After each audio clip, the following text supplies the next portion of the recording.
नमस्कार साथियों, स्वागत है टॉक विद सुजीत पर। मैं हूं सुजीत कुमार। आज चर्चा करने वाले हैं इजरायल और गाजा युद्ध को लेके। देखिए, अभी हाल ही में न्यूज आई है कि इजरायल और हमास के बीच सीज फायर के लिए एग्रीमेंट हो गया है।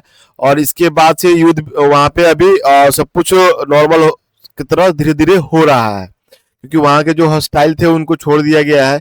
हमास ने छोड़ दिया अपने तरफ से, और इजरायल ने भी अपने तरफ से उनके हमास के बंधुओं को भी छोड़ रखा है, पर कुछ शर्तों पे सभी को नहीं छोड़ा है अभी। देखिए, कुछ वहां की तस्वीरें भी आई है कि लोग खुशी से वहां जश्न मना रहे हैं, अपने फैमिली से मिल रहे हैं। जो स्टाइल छूटे हैं हमास ने छोड़ा है, वो आए खुशी खुशी अपनी फैमिली से मिल रहे हैं। देखिए, सारांश क्या है अभी इसका समझते हैं। 9 अक्टूबर 2025 को इजरायल और हमास ने पहले चरण का सीज फायर समझौता किया। देखिए, ये अभी फर्स्ट फेज है। फर्स्ट फेज का मतलब हुआ कि इनके कुछ शर्त थे, जो शर्त पे दोनों एग्री नहीं हो पाए, और कुछ शर्त ऐसे थे जो जिसपे दोनों एग्री है। तो जिसपे एग्री है उसको फर्स्ट फेज मान लिया गया। बाकी के लिए वार्ता को टाल दिया गया कि चलिए अभी इतना ही पे सीज फायर करते हैं, जो भी नेक्स्ट पॉइंट है वो अगले महीने बैठ के सुलझा लेंगे। ठीक है। इस समझौते की घोषणा को अमेरिकी राष्ट्रपति डोनाल्ड ट्रंप ने बड़ी सफलता बताया। देखिए, इसमें कहीं ना कहीं ट्रंप का ही हाथ है बैक एंड में, कि इनकी मध्यस्थता कराई हमास और इजराइल की। क्योंकि व्हाइट हाउस का ट्वीट भी आया कि last night we reach momentous breakthrough in the middle East, something the people said was never going to be done. We ended the war in Gaza and really on a much bigger basis created peace। मतलब इनका मानना है कि बहुत बड़ा काम हो गया है, बहुत बड़ा, मतलब इन्होंने काम कर दिया कि जो इजराइल और गाजा की मैटर को शांत कर दिया। आगे देखिए, इसका समझौते का मुख्य बिंदु क्या है। देखिए, ये पहला चरण का समझौता है। अभी पूरी शांति नहीं हुई है। देखिए, मतलब वहां पे चीजें जो है ना पूरी तरह से नॉर्मल नहीं हुआ है, पर हाँ ये है कि जो डेली की फाइटिंग थी इन दोनों के बीच में, उसकी भी सीज फायर हो गई है वहां पे। देखिए, बंधकों की रिहाई और मानवीय सहायता शामिल है। यानी कि जो वहाँ बंधक बनाए गए थे हमास की तरफ से इजराइल लोगों की, या फिर इजराइल के ने हमास के लोगों के जो बंधक बनाए थे, उसमें से रिहाई अब इन्होंने, मतलब उन लोगों को रिहा करना चालू कर दिया है। और जो भी खाने पीने की सामान, जो भी मानवीय सहायता वहां जाती थी, उसमें थोड़ा सा बढ़ोतरी कर दिया गया है पहले के मामले में, कि अब ज्यादा मात्रा में जा रहा है। इजराइल ने गाजा के कुछ इलाकों से सेना की आंशिक वापसी की है। वहां से सेना भी कुछ इलाकों से वापस बुला रही है इजराइल। हमास ने अपने कुछ बंधकों को रिहा करने का सहमति दी। मतलब हमास जो है, वो जो बंधक बनाए थे उसमें से भी कुछ लोगों को रिहा करने पे सहमति हो गया, और रिहा कर भी रहा है। दोनों पक्षों ने आगे की वार्ता जारी रखने का सहमति जताई। मतलब कुछ जो पॉइंट पे इनकी बात नहीं बनी, यानी कुछ पॉइंट पे बात बनी, कुछ पे नहीं बनी, तो जिस पे नहीं बनी उसके लिए रखा गया कि नेक्स्ट आगे हम बात करेंगे। पूरा विस्तार आइए देखिए, समझते हैं पूरा विस्तार से कि बातचीत कहाँ पे हुई, किन देशों ने मध्यस्थता किया। तो देखिए, बातचीत जो हुई है वो मिस्र के शहर सारम अल शेख में हुई। मतलब ये मिस्र में, यानी ये इजिप्ट जो देश है इसके अंदर एक सारम अल शेख शहर है, उसके अंदर बातचीत हुई। देखिए, यही है गाजा। देखिए, छोटा वाला जो पॉइंट दिख रहा है ना, ये आपका गाजा है, ये इजराइल है। मतलब ये दो फिलिस्तीन का दो हिस्सा है, एक इजराइल के इस साइड, एक इजराइल के इस साइड, यानी दोनों साइड में फिलिस्तीन है। ये गाजा थोड़ा सा हिस्सा है। कन्फ्लिक्ट किसका, यहीं पे चल रहा था, इजराइल का। देखिए, मुख्य मध्यस्थ रहे मिस्र और कतर। यानी देखिए, ये वही कतर है जिसके ऊपर इजराइल ने बम गिराया था। ठीक है। आज वही कतर फिर इसे मतलब कि इन दोनों का जो भी युद्ध अभी दिक्कत चल रहा था उसमें मध्यस्थता भी कर रहा है। तो देखिए, ये मिस्र और कतर मिलके इनकी वार की मध्यस्थता की, पर पीछे जो भी शख्स बैठा था वो डोनाल्ड ट्रंप थे। अमेरिकी प्रतिनिधि दल भी मौजूद था वहां पे, जो ट्रंप की ओर से भेजा गया था। ठीक है।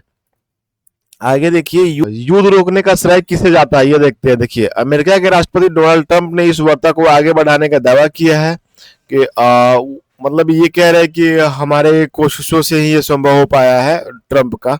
और जाहिर सी बात है, ट्रंप का इसमें हाथ हो भी सकता है, क्योंकि ट्रंप के अलावा उधर का इजराइल किसी की सुनने वाला है नहीं। देखिए, मिस्र और कतर की कूटनीति भूमिका को भी सराहा गया।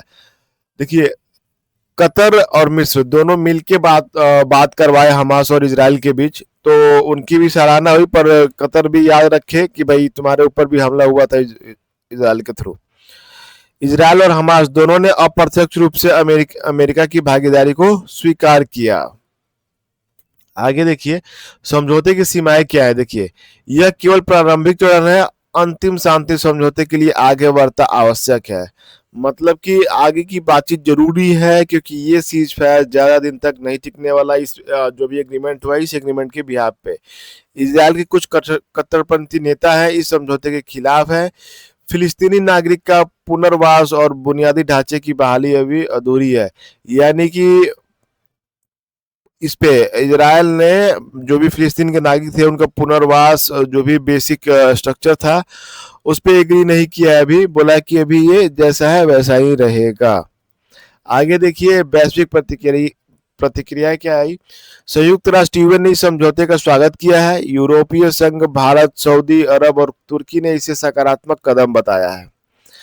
कई मानवाधिकार संगठनों ने इसे पहला राहत चरण कहा है। देखिए फर्स्ट फेज है, बट इस फर्स्ट फेज को बनाए रखने के लिए और आगे की शांति बनाए रखने के लिए जो सेकेंड मतलब आगे की जो बढ़ता है वो जरूरी है इन दोनों के बीच फिक्स हो। देखिए ट्रम्प को मिली बधाई है। देखिए अमेरिका रिपब्लिकन नेताओं और कुछ इजरायली अधिकारियों ने ट्रम्प को बधाई दी। देखिए ट्रम्प इसको ऐसे ट्रीट कर रहे हैं जैसे कि पूरे वर्ल्ड में इन्होंने ही शांति करा रखी है, क्योंकि अभी नोबेल पुरस्कार मिलना शुरू हो गया है, नॉमिनेशन शुरू हो गया, तो चाह रहे हैं कि मुझे भी शांति का नोबेल पुरस्कार मिले। देखिए अरब देशों में भी कुछ नेताओं ने अमेरिका के मध्यस्थ प्रयासों की तारीफ की है। सोशल मीडिया पर ट्रम्प को पीस ब्रोकर कहकर टैग किया गया। देखिए मतलब कि मतलब इनका हाथ था, ये हम लोग मतलब सब जानते हैं कि ट्रम्प का ही इसमें पीछे हाथ रहा होगा, जिसमें इजिप्ट और कतर ने मध्यस्थता किया है। लेकिन बधाई आने के बाद ट्रम्प का ऐसा दिखावा करना जैसे कि पूरे वर्ल्ड में वही शांति करा के रखे हैं, तो ये थोड़ा सा कुछ ज्यादा ही हो जाता है। इसकी वजह से ट्रोल भी हुए एक्स के ऊपर, और ये मुझे लगता है कि ज्यादातर दिखावा सिर्फ इसलिए कर रहे हैं कि ताकि इनको नोबेल प्राइज मिले। देखिए टाइमलाइन समझते हैं कि घटना कब स्टार्ट हुआ था, तो करीब 2 साल हो गए थे घटना स्टार्ट हुआ। अक्टूबर 2023 में स्टार्ट हुआ था। हमास के हमले के बाद युद्ध शुरुआत हुआ था। हमास ने कुछ इजरायली लोगों पर हमला कर दिया जहाँ पे पार्टी चल रहे थे। उसके बाद से लगातार हमले, राजनीतिक दबाव और असफल अशांति वार्ताएं चलती रही। यानी कि इजराइल और हमास के बीच उसके बाद युद्ध चलता रह गया। कुछ पॉलिटिकल प्रेशर भी आए, उसके बाद भी नहीं शांत हुआ। फिर आपस में कई बार बात भी हुआ, फिर भी वो उस पर एग्रीमेंट नहीं हुआ। आखिरकार 8 या 9 अक्टूबर की रात को शरम अल शेख में पहला चरण समझौता, इजिप्ट का यह शहर है शरम अल शेख, यहाँ पे समझौता हुआ। आगे देखिए आगे का क्या है। तो देखिए दोनों पक्षों की प्रतिनिधि नवंबर 2025 में दुबई या दोहा में अगली वार्ता करेंगे। मतलब कि उम्मीद है कि नेक्स्ट जो एग्रीमेंट मतलब कि जो भी बातों पे एग्री नहीं हो पाया था उसके लिए नवंबर में ये हो सकता है कि मीटिंग बैठे दुबई या दोहा में। देखिए अंतर्राष्ट्रीय समुदाय अस्थायी शांति समझौते की उम्मीद कर रहा है। जो भी इंटरनेशनल मतलब जो भी देश है, बाहरी देश है, वो चाहते हैं कि ये गाजा और इजराइल का एक मतलब फिक्स मैटर हो जाए और वो हमेशा के लिए शांत हो जाए। निष्कर्ष क्या निकलता है इसका, इस समझौता युद्ध का अंत नहीं है। मतलब जो फर्स्ट फेज है सीज फायर, ये युद्ध का भी अंत नहीं है।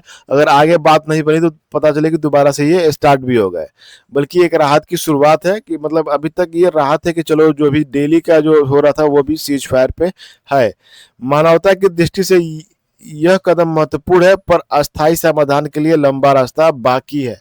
देखिए नवंबर में जो मीटिंग होने वाली है ना, उस पर डिपेंड करता है कि ये युद्ध खत्म हुआ कि नहीं हुआ। अब भी इस पे हम लोग नहीं बोल सकते कि युद्ध पूरी तरह से खत्म हो गया है। हाँ, जो युद्ध चल रहा था उसमें विराम है, भी सीज फायर लगा हुआ है, लेकिन कब तक ये सीज फायर रहेगा ये भी कोई नहीं जानता। चलिए फिलहाल इस वीडियो में इतना ही। आपको वीडियो कैसा लगा कमेंट जरूर करिएगा। आपकी राय क्या, अपनी राय भी जरूर कमेंट करिएगा।